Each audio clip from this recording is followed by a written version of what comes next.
Welcome to The Milk, the podcast that pours it all out, the messy, the magical, and the mildly unhinged moments of motherhood and womanhood. Real talk, honest stories, and reminders that none of us really know exactly what we're doing, and that's kind of the best part. I'm Tayla, your host and soon-to-be mom of 3, so let's laugh, learn, and milk this season of life for all that it's worth. Hi everyone, welcome back to The Milk. If you are watching this episode, we are getting a little cozy today. It's the holidays, I'm filming in bed. It just felt right. So enjoy, join me in bed with another guest. Hi, I'm Dad. I thought it would be fun. I was initially going to record this episode on my own. And then I was like, you know what? We kind of need a male's perspective on this topic. Today I felt inspired to chat about the hardest truths of parenting, as amazing as it is and how much love that comes from it. There are some tough realities that also come along with it that we can't deny. And what I've learned though is that everything you may technically or quote unquote lose, you gain so much more from the experience and just being a parent and especially a mom. This episode was more phrased towards mothers. It was going to be called The Hardest Truths of Motherhood or Being a Mom. And I was like, you know what, we can't deny or shove aside the dads that make this happen too. So I thought it'd be fun to kind of get both perspectives on some of these topics that I came up with. To kick us off first, this is Scotty. This is my baby daddy. This is my... I think I'm more than... I'm not done with my intro. Okay, it should be a good intro. This is my, 3.5-year fiance? Mm-hmm. Maybe one day we'll get married. Maybe. I feel like Ball's in your court. I feel like we've gotten these questions from our parents. Now that it's the holidays, I've been asked multiple times over the past even 48 hours. My mom, your sister... your aunt, we just keep having babies. I think that's the issue. Like after Aspen, we tried to plan a wedding and then we got pregnant with Bash and then we were in the 2 under 2. Mm-hmm. And then we were like enjoying coming up for air. Mm-hmm. And then... Well, I feel like every time we go to plan a wedding, you get pregnant. Yes. So I'm thinking baby number 3 comes, vasectomy. Then we go plan a wedding. Yeah. No, I'm warming up to it. I feel like that's been like a hot topic where everyone's always like, are they ever going to get married? And my whole logic behind it is that I kind of rushed through kids.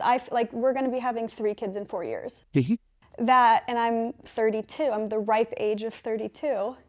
That why rush through all the monumental moments of our life? Like we have our home. We have 3 kids almost. Like, why just check off a wedding just to check it off, to have it done? Like, why not? Why rush through it?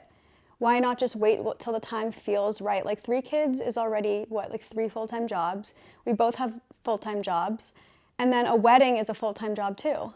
Yeah. I want to enjoy the process and not feel like I'm drowning during it. I also think we did like the idea of having 3 bastard children. I don't know if we can put this in it. But I talk freely in this podcast space. Do you want to introduce yourself at all? Do you have anything to say to the listeners? Introduce myself? I guess. Was mine okay? Was mine good enough? Yours was great. Yeah. Yeah, I mean, I'm Scotty. In terms of an introduction, you probably heard about me in Tayla's podcasting or on her social media. Mostly taking the photos, I would say. Yeah. Or taking the photos? Or doing chores. Those are the 2 things that I do. Scotty works a lot. I work a lot? He does a lot of the behind the scenes, working in his dungeon cave of an office. Yeah. I mean, I run a media company, sports media company. I played football at the University of Colorado. I tried to nix this hat, but it didn't work. Go Buffs. It's always go Buffs. I was then drafted by the New York Jets. I then transitioned into entertainment. I wrote for CSI. And then I started Goat Farm Media. And you do documentaries. He's actually in the podcast world a little bit. I launched a podcast with Cooper DeJean and Reed Blankenship called Exciting Mike. Okay, I don't think this is your demographic, but you can plug. I think all of your listeners probably have a crush on Cooper DeJean. So I do think they'll like that. Also Real Ones with Fred Warner. We have a bunch of shows. Check it out. Got some good stuff coming up in the sports world. For any Check male out listeners. Goat Farm Media. Or male listeners or your husband's boyfriends, that's the demo. Okay. We'll plug it in here.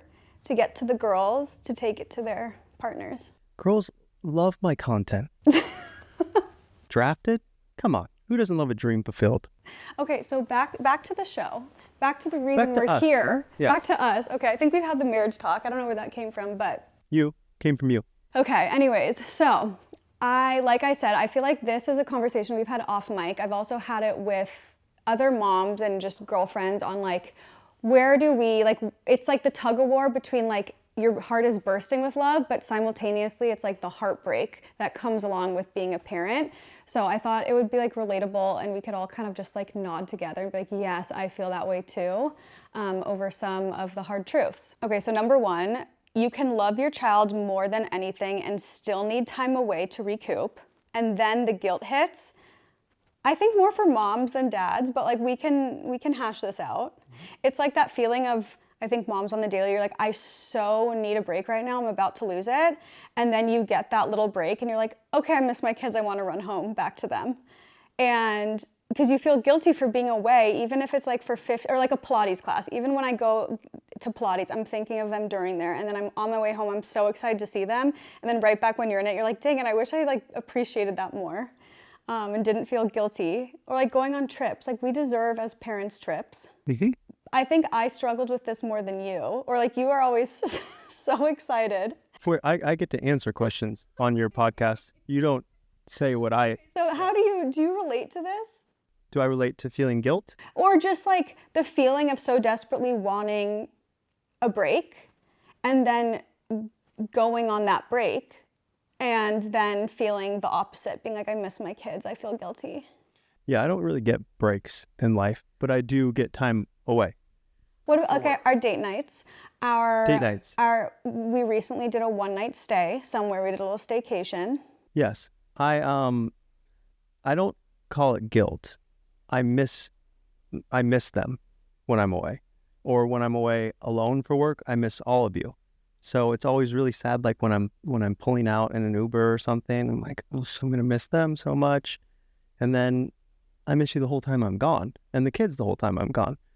In the moment, there are times where I'm like, okay, I wish right now I could get out of here because it's insane chaos. But I never then leave and I'm happy, like to get away. I always miss you guys. But I don't classify it as guilt. Yeah. I don't feel guilty really because most of the time it is like I have to go do something. When it is something to where we were going on, it was kind of work, kind of play, 1 day vacation. I was just excited to spend time with you for a day, which I felt like it was good for us. Deserved. Yeah. And it was really fun. And I felt like, for people listening, I felt like Tayla liked me again, which was cool. We did date again for 24 hours. That was fun. It was a sweet date. Yeah. And she got to see Boulder. Yeah. So yeah, I don't feel like guilty about it necessarily, but I do get sad because I miss you guys. Yeah. I feel like moms feel more of the guilt of like, we're the more empaths, emotional ones, where it's like we feel like we're choosing something else over our kids. Like, is that the right choice? Do we need to be doing that right now? Or could we be being home, being like a better mom, I guess? That's where it like creeps in. You're a great mom. No, I know, but it's like you feel guilty during it. You're like, am I making the right choice? Like if you miss them, but you're also there having fun, you're like, dang it, like, did I have to be doing this right now? But 9 times out of 10, like, yes, absolutely, we deserve it. But I feel like we just feel that way. We feel that guilt regardless of if it's the right choice or not. Okay, well, trust your gut. Okay, number 2. I feel like I never really felt this way until having kids, or I never like thought about it, but people would always say like your heart lives outside of your body when you have kids. So my number 2 is your heart now lives outside your body. The vulnerability, anxiety, and intensity of love is next level. And so it's like, especially, I mean, we're only in the early phases. I can't imagine when Aspen and Bash start driving or start going to parties or staying, or I don't think I would do sleepovers at other people's houses, but like start venturing out into the world fully without us. Like right now it's just school drop off and they're at school. Mm-hmm. But like that was a big step for me, mm-hmm. Especially your oldest. The first time you're dropping them off at preschool or nursery, wherever they go, like that, I cried the entire few hours until I got to pick her up. You did. Yeah. It's hard. I mean, because you feel like you can't protect them Like you have control over them when they're in front of you, right? And when they're not, like you feel just like a lack of control and protectiveness where like life can harm them, I guess. Like they're such naive, innocent little beings that when they're not in your presence, you feel just like helpless. You don't know, like, what if like someone makes them sad and you're not there to comfort them? Or I don't know why, like, Yeah. I'm getting, just the thought of Bash at school getting pushed off of his bike. I'm pregnant and getting emotional thinking about that. Like, Do we want to share that story? not fully. We have to protect some people in that.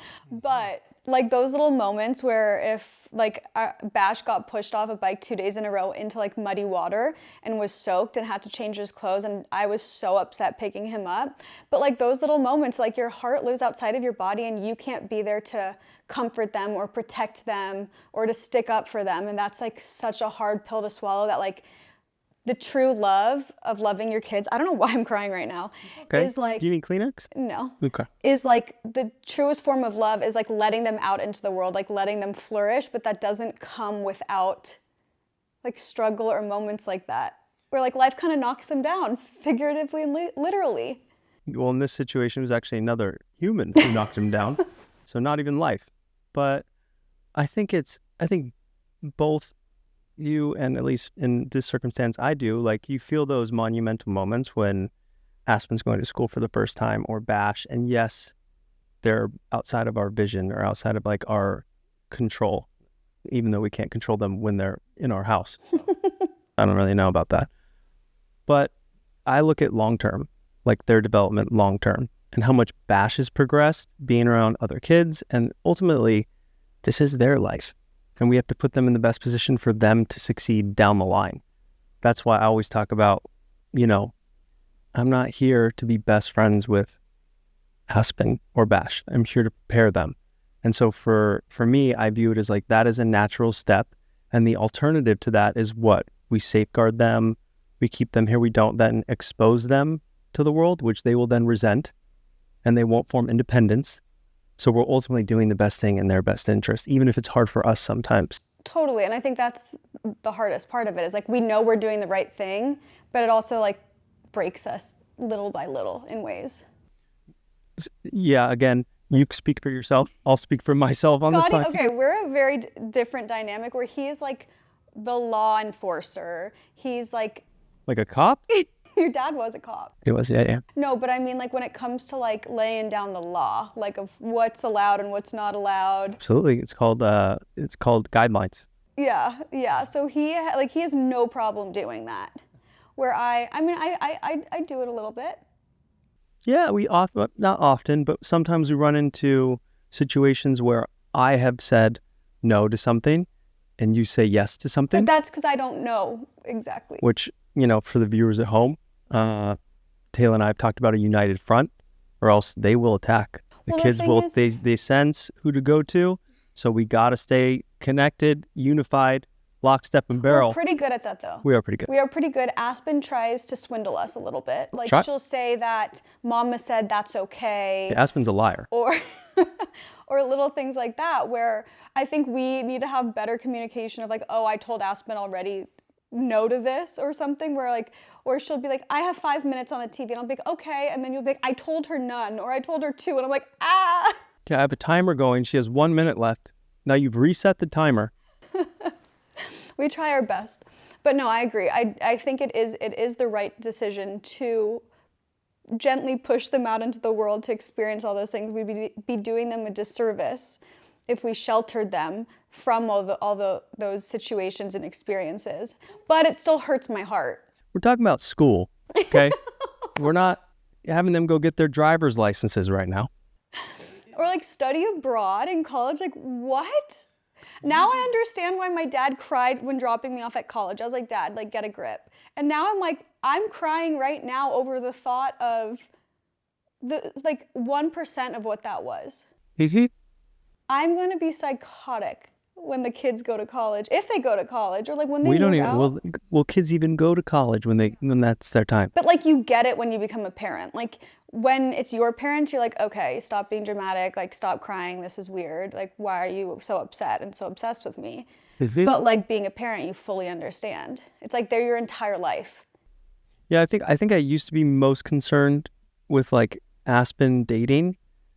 That was like a hard one for me to grasp for future stuff. So not so much like when will they go to school, but like her going on dates. And then as I've gotten to know Aspen so well, I wish whoever tries to date her good luck. Oof. Yeah, she's gonna walk all over them. I hope she's nicer than that. But wow. Yeah, it's gonna be tough. Tough one to please. Okay, number 3. They grow up so quickly trying to be present in the season that you're currently in while also quietly mourning that they'll never be this little again. Like that feeling of being so happy in the moment, loving this phase you're in, but then also being simultaneously sad, being like, I know that these are the best of days that we'll look past on, and like mourning what you're currently experiencing. Even like it's like you've lost it, but you're living it still. Mm-hmm. It's like the duality of that. Like I feel like that's kind of where we're at right now with Aspen and Bash. Like we're in the best of days. Like from what we've experienced so far. Bash could be potty trained. That would make it better of days. Okay, but I mean like Aspen's 3.5. Bash is a little over 2. Like just their dynamic, how good they get along and how cute they are together, and just dare I say life feels the easiest it's been since having kids. And That's just that feeling of like looking at them and seeing them interact and being like, oh my gosh, they will never be this small again or act this way again, or I don't know. And like also adding a third, I'm like, are we just flipping our lives completely upside down? We are.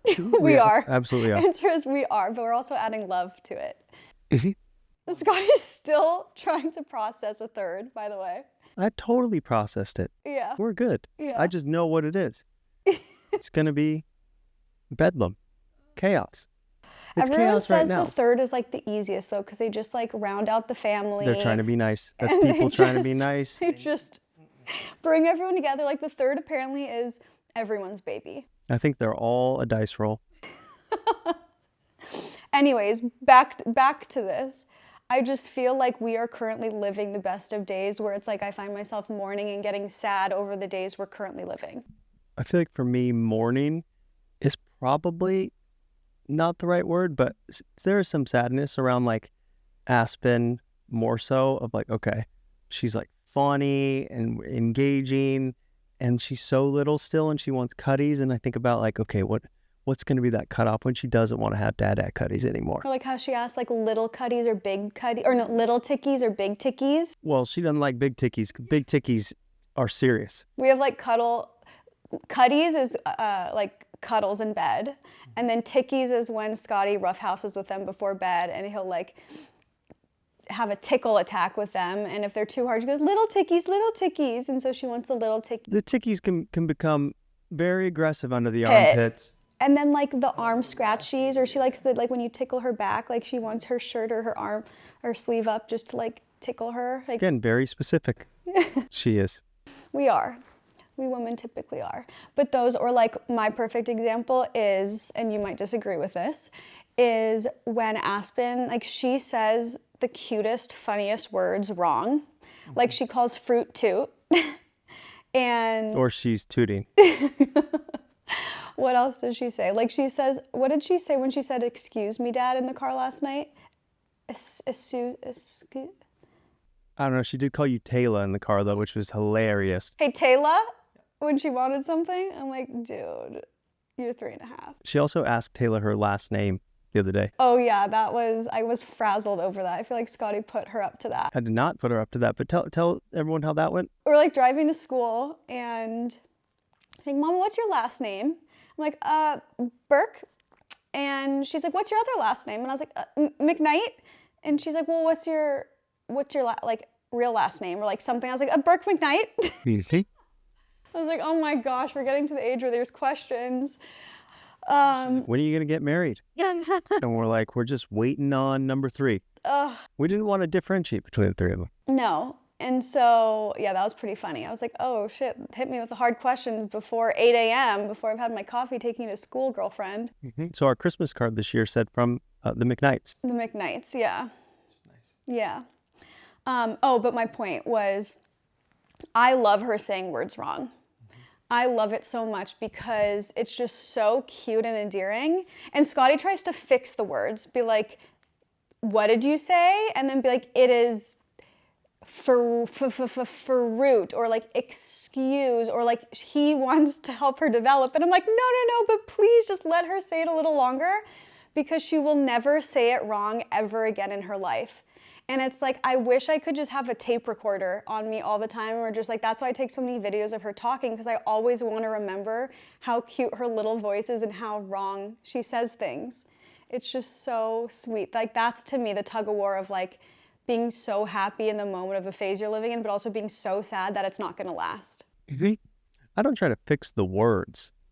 I don't try and do anything to the words. I just try to help her sound and say them accurately, so she's saying them the right way. Yeah. So that she can better communicate, and down the line, when she's president, if she wants to be, she won't be saying she can say the word banana. You know? Oh gosh, no, I want her to say them. Like, I would be totally fine with her being like 13 saying a few words wrong still. She says Tismus. Tismus. What she wants for Tismus. I'm like, so cute. Christmas. No. Give me one more Tismus this year. What's going to happen when she finds out oh no, we gotta say this. Tana isn't real? This is crazy. So this is our second year doing Elf on the Shelf. Mm-hmm. And Scotty got ahead of himself and put Charlie out a handful of days early. That gives us much more responsibility of finding new locations and remembering where to put Charlie. How will we do that? We forgot last night. How will we find the time? We forgot last night. No, he wanted to stay on the tree. I talked to Charlie. He wanted to stay. Yeah, okay. yeah. Anyways, so Scotty told Aspen, like, you can't touch Charlie. He doesn't like to be touched. He'll move on his own. What is it? By the way, what is the answer that the Elf on the Shelf people say you're supposed to say to kids? She's like, why? I'm like, I don't even know if that's a rule. I thought we just made that up. Oh, I think you're not supposed to touch him. Oh, okay. I could be wrong, I need to do some background research. I just kind of like... I didn't know how to answer that question. She's like, why can't I touch him? I just think elves don't want to be touched. Yeah, it makes it sound like there's something traumatic in his past, though. Yeah, maybe. And the North Pole's not all peaches. And then Bash just straight up went and attacked Charlie. Scotty had to rip him out of his hands. He was crying. Aspen was traumatized. Like, oh my God, Charlie was touched. Yes.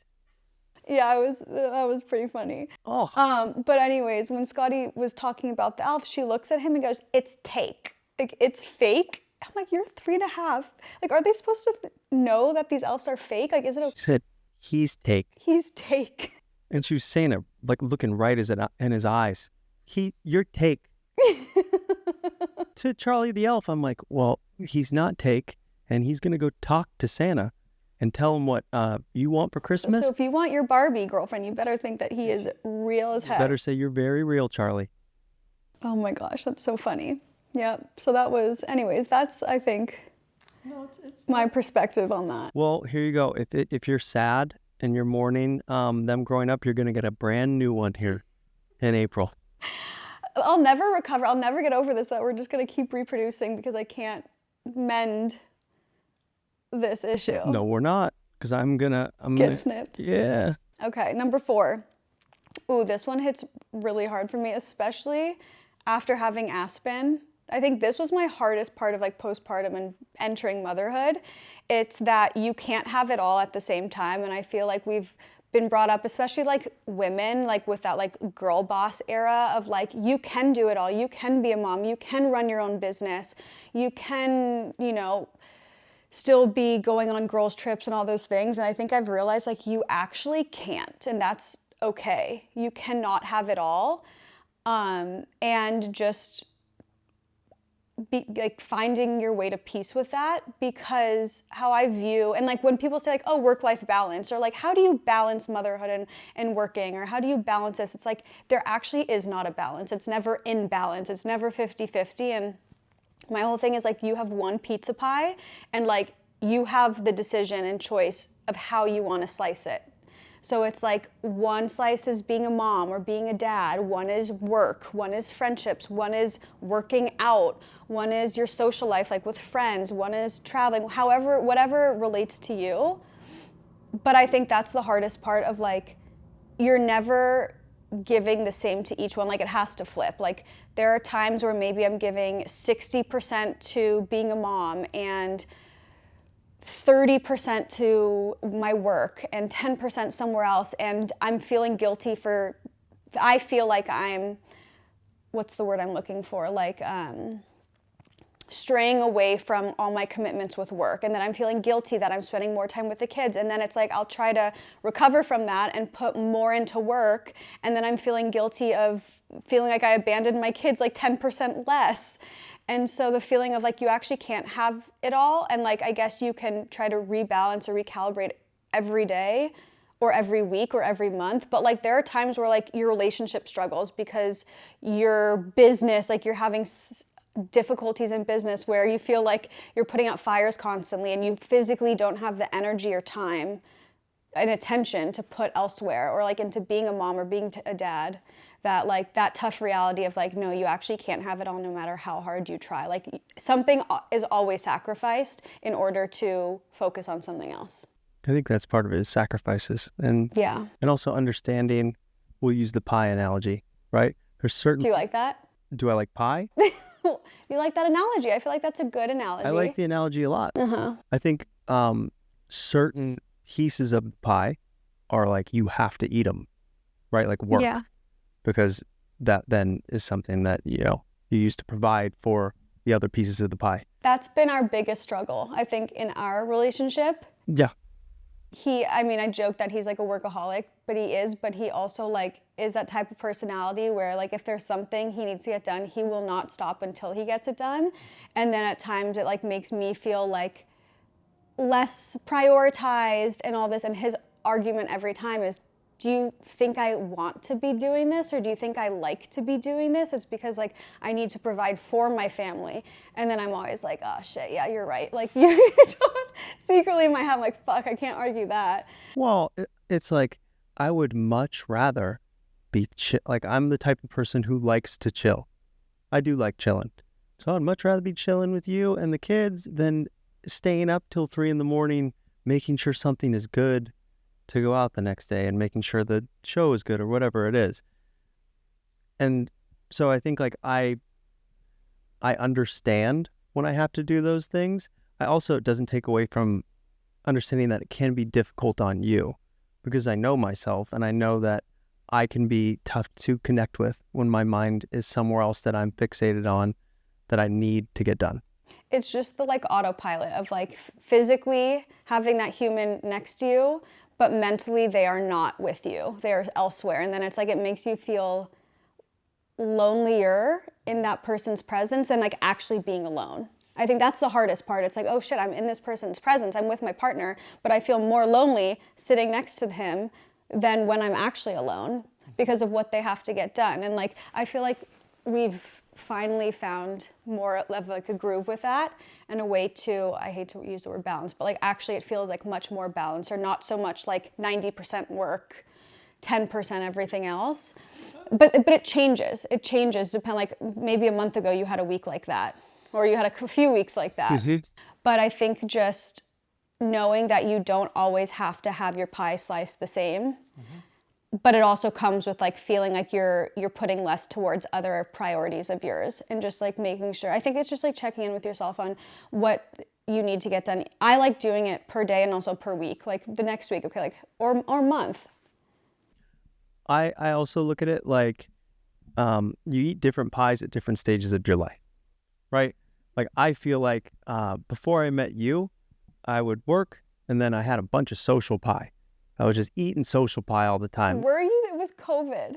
Before COVID. Okay. Because I met you during, and I was also in Alabama when COVID didn't really exist down there in terms of the regulations. So I feel like those were my, kind of pieces of pie. And then when I met you, you became a piece of pie for me. And then each of the kids That became... pie sounds pretty It nice. is damn good. That's how those 3 other pieces of pie got there. So then the social component then shrinks because there's the fixed piece of pie that I have to eat, which is work. And then you came into my life, and so I obviously want to spend a lot of time with that piece of pie. That created those other pieces of pie. And that then made less social. There's less room for social pie. Yeah. I still enjoy it, but I can look back and say, okay, I've kind of already eaten that pie. I'm fine eating less of that pie because I have this other pie now that I love so much that's the priority pie. No, that's true. I feel like for moms, like just like a daily pie that we have to slice and dice is, you know, being a mom. For those who work outside of being a mom, then you have your career, if you do. Also, eating well, like cooking is a huge pie. Like I used to love to cook, but it takes time and energy and cleaning after, where it's like, okay, there's the eating well, nourishing, then it's the working out, then it's relationship, and then it's friendships. Like us girls, I feel like women need connection and friendships and community, especially when they become a mom, more than men do. Like guys are good if they have like 1 or 2 friends. They like check in here and there, but like girls, like daily, like I need to check in with someone and like have some sort of like form of connection with friends daily. But it's hard because sometimes like you can, and like fitting in a workout, that's an hour of your day. Like those little things, like going for a walk, showering, our hair wash days, that's a piece of my daily pie. I have to schedule that out. Mm-hmm. So your hair looks great, by the way. Thank you. Yesterday was hair wash day. But no, it's hard. It's like it's a give and take, and like being able to do certain things some days and not others. Like back before kids, like I could work out any day, anytime. Like that was not an issue. And now thinking of scheduling, like, okay, if I want to get 3 workouts in this week, this is how I have to slice my weekly pie. Like it's so crazy to think about, like the luxury of back then, being able at my leisure to like look up classes and be like, oh, I'm going to hop out in 30 minutes to go to this or that. And it's just crazy. We had no idea. No, you have no idea. You know what goes good with pie? What? Milk. Oh, that's a good one. Milk and pie? Yeah, I guess so. Well, I mean, it depends on the pie. Yeah. Yeah, that's true. Okay. Okay, this one probably relates more to me, but I think all parents can relate to it, is that if you're a type A person and you're so fixated on planning everything to a T, that with kids, it never goes according to plan, no matter how prepared you are, i.e. traveling with kids. Like you can have 5 different changes of clothes, you can have twice as many diapers you need, all the snacks, you know, have the cars scheduled, the hotels, the cribs, every single thing you need, and like flights will always be delayed. A kid will randomly get a stomach bug and throw up on a plane, or like will accidentally take us to the wrong airport in Paris. Yeah. And then I won't get upset about it at all. No, but like you can be so planned, and like when you throw kids into the mix, something is always bound to go wrong. And like the real power and control comes from letting go of that and just to roll with the punches each time. Like I used to get so frazzled. I would get anxiety days leading up to the trips of like, oh my gosh, I can't believe we're doing this. And Scotty would have to talk me through and be like, okay, we're flying back from Europe. We have 3 different flights, 2 different drives. Don't look at it as one big trip. You have to compartmentalize into like, okay, what's the first leg? Okay, that's the car ride. Or like, for instance, coming back from Europe, it's like, okay, we first had the ferry, then we had the car ride, then we had the first flight, then we had a night stay in a hotel, then we had that second long flight, then we had the third long flight, then the car ride. Like focusing on one at a time so it doesn't get too overwhelming, because like I was such an anxious mess thinking of that trip home, and just like how many opportunities for things to go wrong, which they did from after the first ferry ride. The first ferry ride? What are you talking about? It was a disaster from the beginning. Carrying those suitcases down that cobblestone street in Italy. I was thinking more. Getting on the ferry, not having transportation lined up. The leader of transportation in Italy his daughter was getting married that day, so there were no transportation services. Well, every taxi driver was invited to the wedding, and we like took a ferry into this tiny little town. So there were maybe, like 20 taxis in the area. Every single taxi or Uber was gone, and we had to drive from wherever we landed in Italy to Rome, which was, 2.5 hours? It was 2.5 hours. And we didn't have, and to get on our first of 3 flights. Yeah. And it was like 1 or 2 hours. I remember I was walking. We were fighting for some reason. I think it's just traveling stress. I don't remember. We weren't fighting. No. We were just like, I think we were both stressed and. I think, yeah, I remember you being frustrated. I was also pregnant. You're pregnant? Totally okay. I was also frustrated because what are the odds this guy's daughter is getting married and every taxi driver in the country is invited to the wedding? And I couldn't really get anyone to help me. I also did not speak Italian. And I was wearing my meta glasses, so it would translate what other people were saying, and then I couldn't communicate back with them. And I'm on Google Translate trying to be like, hey, my pregnant fiance, which I'm like, well, it's a little confusing, so I just changed it. My pregnant wife and 2 children and myself, we're looking for transportation to Rome Airport. Is there a taxi driver or transportation service? And I talked to so many people in hotels, at gas stations, in restaurants, just trying to find, and we ultimately ended up having a random this is wild. Random person who's like, I can take you. He was like a carpenter or like some sort of worker. He was a carpenter. Yeah. He was a good guy. We met them at the restaurant that I was trying to feed the kids lunch at, just to kill time. They were sitting next to us and the owner of the restaurant was like, hey, they might be able to drive you. Well, we had ample time because we took the first ferry out. So we're like, we have so much time. And at this point, we were like, this is making me sweat. I was like, at this point, if we don't get into a car in the next 5 minutes, we're missing our flight from Rome to Barcelona. And then we'd miss the Barcelona flight. We'd miss all of the flights because it was an overnight. Because then we went from Barcelona to Mexico City, and then Mexico City so it was like, we have to make this one. And I thought we had more time, and I'm wandering around the streets of Italy, sweating. It was hours, and it was like 85 degrees. Yeah. So ultimately we said, okay, this guy seems legit. He's taking his uncle's car. That is not a big car. And we squeezed in there. We were packed to the brim. It was also during Bash's like nap. I thought he'd nap on me. He didn't. And it was like a clown car because we had so many suitcases. We were gone for 2+ weeks longer.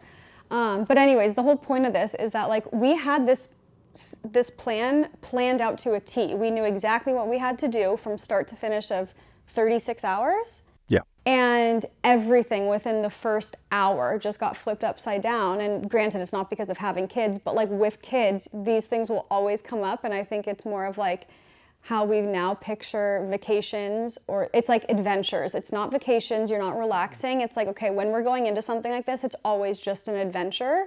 And whatever comes up, like the only way out is through. I think it's important, like you have to take it one little stop at a time, or else it can be very overwhelming.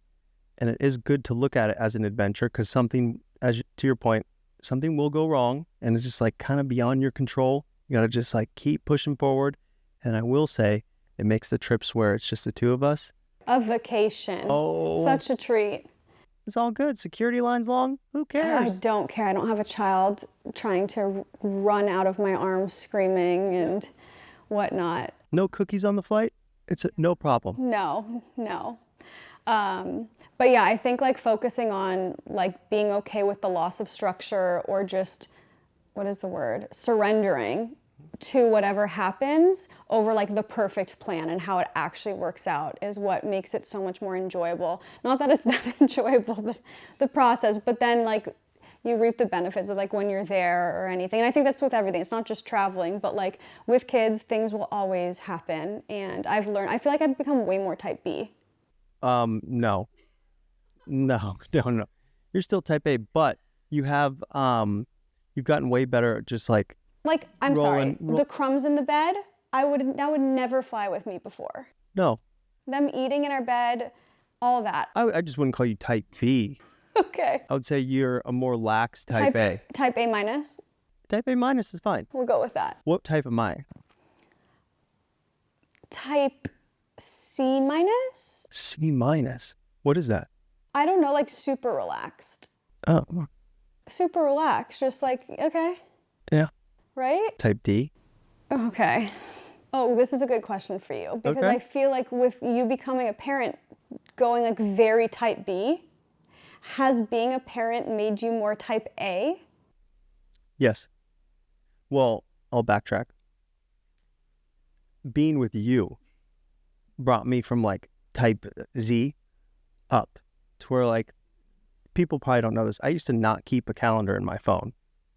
I Or just, like a work calendar with his I just- calls, meetings. yeah, I just would write it on a piece of paper. I'd have my, I'd make most of them or remember most of them, but I would forget stuff sometimes. And Tayla's like, when we met, she's like, you don't keep a phone calendar of like what you're doing? I'm like, no, not really. I was astonished. Yeah, Well, you'd also miss meetings, be late to everything. You'd miss flights all the time. I miss flights all the time. I rarely miss meetings. I'd be late to Late meetings. to like, late to calls, hopping on very late. So yeah, I mean, we don't need to talk about all my flaws Okay, in my well past. now But look at I'm- where you've come. You have like reminders, you got the alerts. When we have something in both of our calendars, you add me. Yes. We're very structured. To answer your question, I think it started there, and you helped me build a nice structural foundation for things that were necessary when we became parents, because you can't just like, not have anything scheduled or planned, or that's not really going to work. So I think that was the first step in me kind of becoming more organized in what we were doing. And then having kids definitely forces it, because the piece of pie, right, goes back to that. There's so many different things that you have to kind of fit together and that you want to fit together to fill those different buckets, fill those different cups and obligations that you have for different things. So you have to be structured. So I've definitely become more organized. Yeah, I agree. I wouldn't call you type A, but like you've gotten more towards that. Yeah. Kids force you. I feel like if you're type A, it forces you to become a little bit more lax in type B. But if you're type B, it forces you to become a little more type A of like, oh, you need your shit together more. You need to plan things more. Even going to get coffee, like when you have a newborn, you're like diapers, bottles. Like if you're doing formula, if you change your clothes, like swaddle, like what is that? The portable sound machine, all those things, like it makes you have a checklist where Yeah, like I mean, maybe you didn't before. You don't have to, but if you want the other person you're with to not want to kill you It's true. and you want to make them happy, Yeah. you figure it out. Yeah. Okay, second to last is hard truth of feeling like you've lost your sense of freedom and some selfishness, which I feel like we never took for granted before. Like you don't realize that, like, and selfish not in a way of like, oh, he's, the only thinking of themselves, but like, oh, selfishness and like, you can go wherever you want when you want. You can go grab a coffee and not have to worry about anyone. You can go plan a trip with friends, that type of selfishness. But like the feeling of losing freedom and selfishness versus like gaining purpose from having kids. It's like there are things that I feel like I've lost, especially in my identity after having the first kid. I felt like I did not remember who I was. The things that I liked before no longer interest me the same ways.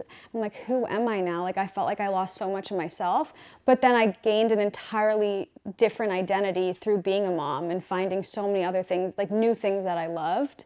So I always felt like, now looking back, I felt like anything I lost was way less and everything I gained was so much greater than anything I lost. So like it always is worth it, but like it does, like I'm like, dang, like imagine just like going on a trip and literally not having to think of anyone but yourself.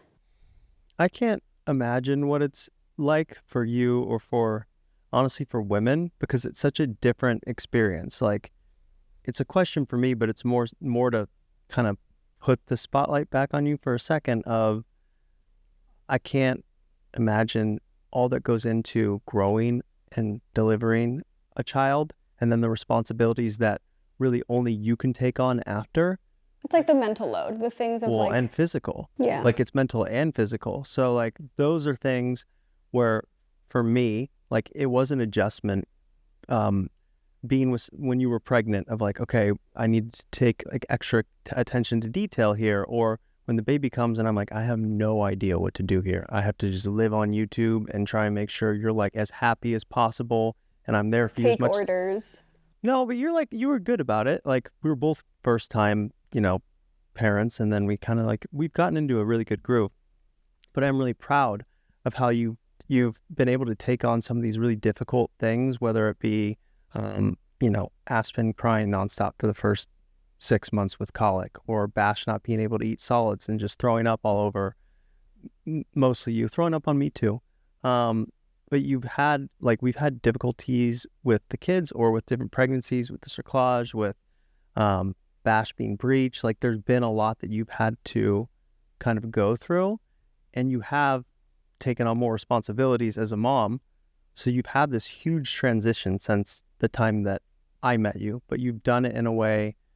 It's not that you didn't have struggles, but you really embraced a lot of these next chapters and becoming a mom, and you're a great mom, and you're really great to me, and I love you.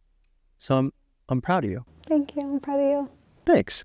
What was our question again? The The loss of freedom and selfishness, versus everything that you've gained, the losing spontaneity of our lives as individuals versus now everything we do is including them, which I think it's true. I think everyone will feel a sense of losing something when having kids, but I think what you gain is so much greater. It's But you don't greater. have to pretend that you're you don't miss parts of your old life, or Yeah, I think you're allowed to feel that way. I feel like people feel guilty saying that, but I think you're allowed to be but it's mourning of I miss being in college, but I'm glad I'm not still in college.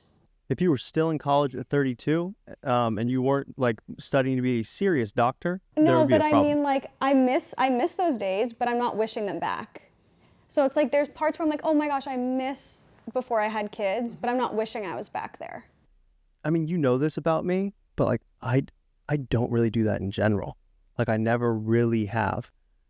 Of course, okay, it'd be cool to, it's what I say to Aspen. When she's upset that someone is leaving, who one of her friends leaving. Playdates ended. Right, her playdates ended, and she's really sad about it. And I try and put her in the perspective of, don't be sad that it's ending. Be happy that you got to spend that time with this person who you love and you enjoy. I look at things more, just naturally, more like that. Of okay, college was awesome. I had such a good time in each of those moments. Very responsible in college, by the way. Mm-hmm. Yeah, in Boulder, because it's very educational. I'm glad I didn't know you during that time. Why? We would have been friends. I don't think we'd be more than friends. Oh, we would have been more than friends. It wouldn't have lasted. Why? Because you were so focused on... For you, I would have made room. I don't know. I would have carved out a piece of pie for you. I don't know. What was I in? Was I in high school then? That would have been illegal, actually. Yeah, it would have been. So that's kind of to my point. I think it's two things. I'm 5 years older than you. So I did live a little bit more of that, girls technically seem to be much more mature, so I think I'm a little older than you that way. You're more mature than me. I'm 7 years older than you. You're more mature than me maturity-wise. Not general maturity. In some ways, because I can be immature. But in other ways, you've got a lot to learn. Okay. But I think I tend to look at things a little bit more of okay, I don't think in the past as much. And then I just look at the where we're at right now in our lives of okay, how can I enhance this? Yeah. Rather than fixate on the past. Yeah. Yeah. No, I get that. I think that's true. It's a good way to look at it. Okay, and last but not least, this one, I feel like it hit, I experienced this for the first time, I think at the beginning of the year, but that you have to show up and be a parent no matter what you are going through in your personal life. If you are sick, if you've had a death in the family, if you have just lost your job, if you're having a fight with your family, if you're having a fight with your partner, whatever it is, whatever you're going through, you have to still show up as the best parent and the most present, and you're still making the foods, you're still doing the bath times, you're still reading the books, you're doing everything, and you have to pretend that isn't actually happening in your life. And that's hard. Like I think definitely during postpartum, that was so hard where I felt like I was a shell of a human, but I still had to show up as a new mom or to a newborn every single day, that I wasn't like so depressed I couldn't get out of bed. But then also in January when our house burnt down, like I was at my rock bottom. That was tough. I was scared for myself, and I knew that Scotty was scared for me because he knew how long I had been holding on to this dream and hope of like feeling like I was putting back the puzzle pieces of my life. And then it literally just burnt to the ground. And I just remember like I was just bawling my eyes out, and Aspen like I couldn't stop, but she was like, even when I wasn't crying, she just felt like my heart hurting. And I just remember her coming and like laying on the couch with me when we were at Mark and Perry's. And she was just like wanting to like cuddle and just like hold me. And I was like, oh my gosh, I feel so guilty that my kids can feel this heartache. And like I remember bawling my eyes out on the way to school, like when the fires, like we didn't know if our house, it was like before it fully burnt down. I remember bawling my eyes out, then wiping my eyes and going into school to put on a happy face and just like hug her and squeeze her and just like say how excited I was to see her. I'm like, damn, like this is a part of parenting that no one warns you about, like that you have to still show up as the best version of yourself no matter what you're going through. Well, and you have to kind of protect them from the things you're going through as an adult, because they're developing and they can't really like put into context any of the stuff that's going on at that level of like, we were going to move into this house and then natural disaster, all of the entire community of the Palisades burns down. Yeah. Right?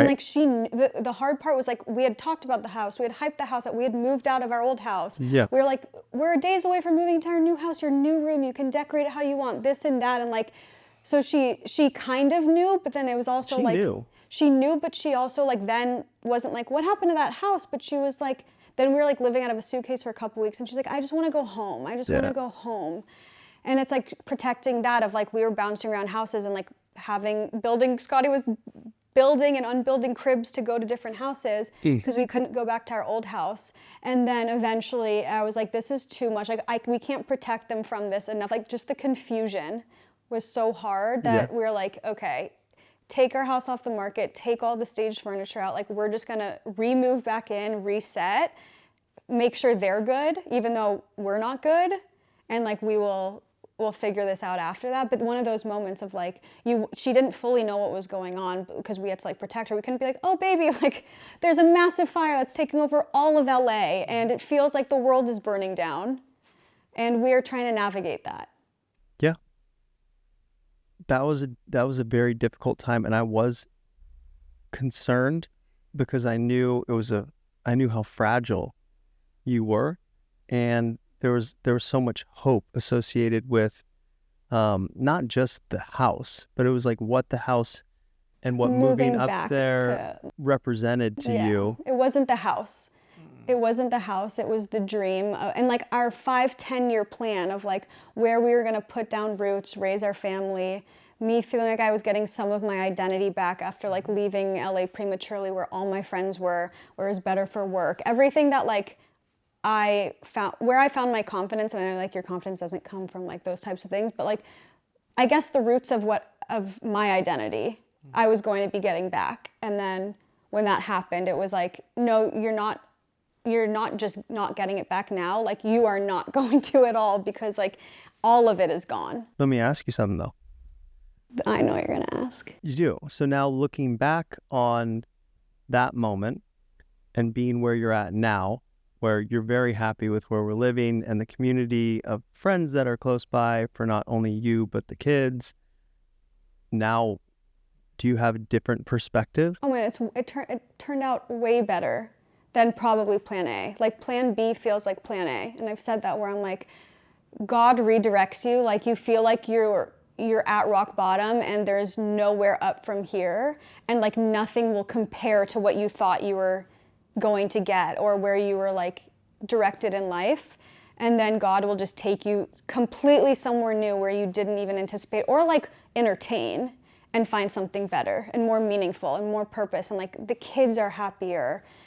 just everything. It's just like, it was very humbling where I'm like, oh my gosh, like, yes, I was in my feels, like I'm allowing that, but also in those moments where you're like, there's nowhere to go from here, like having faith and trusting in God's plan for you. And I'm like, wow, we really did come up the other end and like come to an even better spot in our life. I think so too. So yeah. But you handled it really well. Thanks.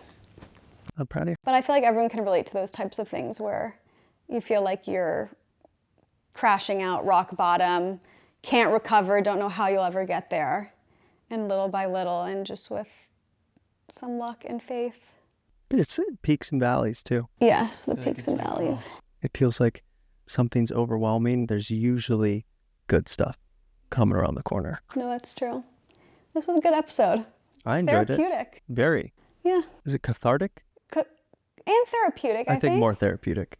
Therapeutic. Cathartic's a good word, though. Yeah, no, I do like that word. It's a nice word. Just in general. Keep in your back pocket. Yeah. Yeah. Okay, well, thanks for having me on. Thanks for joining in the comfort of our own bed. I could do this. Yeah. Do you want a surprise? Do I want a surprise? While you were sleeping, because I was up way before you, I called the bakery and I had them make donuts that reveal the gender of our third child.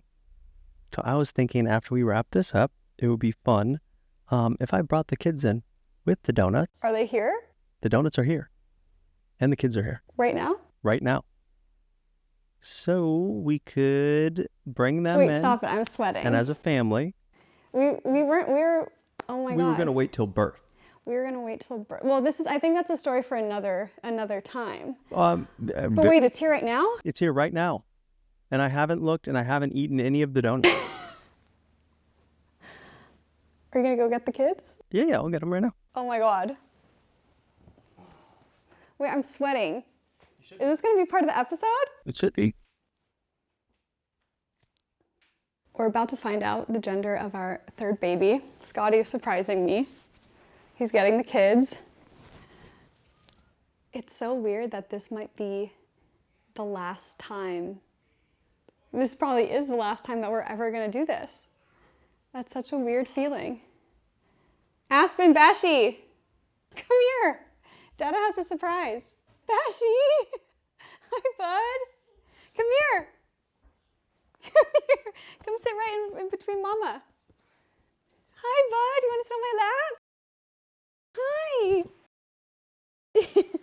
Mom, why are you using this? Because Dad and I were recording. Do you want to sing a song? Da, da, da. No, you hold it just like this. Sing This Is the Day. This is a day. This is a day that the Lord has made. That the Lord has made. Oh my goodness, you guys. Wait, don't open yet. Don't open yet. Oh my gosh. Come closer over here so Daddy can get in.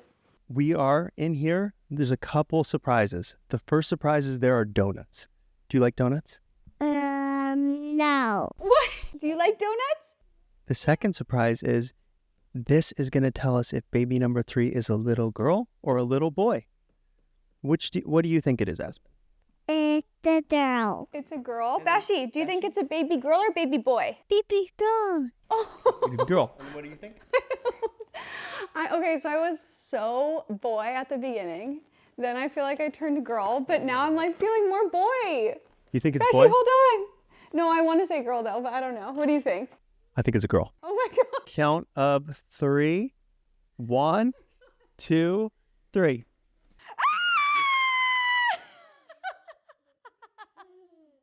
Oh no. Yes. We're outnumbered, buddy. We are outnumbered again. Oh my gosh. Okay, we have to You're show gonna have the a camera. little sissy. Aspen Rain, baby. We're gonna have a baby girl. You were right. You called it from the beginning. Here, take one of these little ones. You guys. I want this one. Okay, let Mama take a picture first though, and then you can have the A. But take one of these first. You guys, you gotta show the camera. Oh my goodness, can they see? Maybe a little bit. What does it say? My name. It says it's a girl. Are you excited? You're gonna be a big brother. Oh, Aspen's biting into the A already. Say, Dada, you're outnumbered. You're numbered. It's okay. I love you, honey. Congratulations. This was such a crazy surprise. Yeah.